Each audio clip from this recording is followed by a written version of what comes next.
ก็ได้มีโอกาสมา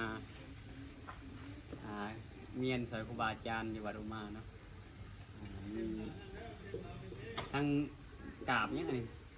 จะกราบยังไงนี่เจ็บเบิดนี่ทันทีนี่มันเปื้อนเพราะว่าพระเจ้าเฮ็ดเวียกนะบอลที่พระเจ้าเฮ็ดเวียกอะไรพระเจ้าบ่ได้ก้อยอนามัยน้อยเอานะปกติกันดอกเจ้าน้อยพระเจ้าว่าได้สนใจเรื่องความสะอาดมาได้มาวันนี้ก็เลยมาเก็บช่วยกันเพราะว่าเราเตรียมงานเนาะมีงานวันรวมใจของศิษย์วัดอุมาเนาะมาพี่จะทายในมุมเก่านี่นี่ก็มีพอดีทุกคนอาจารย์ผู้นี่เป็นนำหนาพาทางเก็บขี้เหงื่อช่วยกัน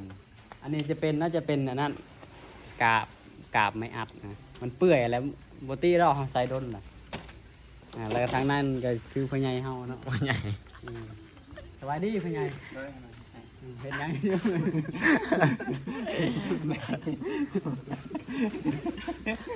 นี่คือยังอยู่นี่เนาะนี่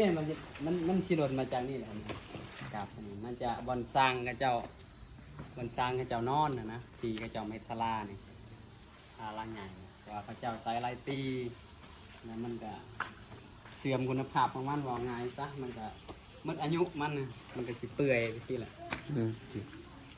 มาเก็บตัวกันครับมีสนามบุญเด้อพอได้เห็นไงกดไลค์กดแชร์ให้เพื่อนแน่นำขนมฝากกันครับก็ไอซีต้องฝากซองอาจารย์ลองได้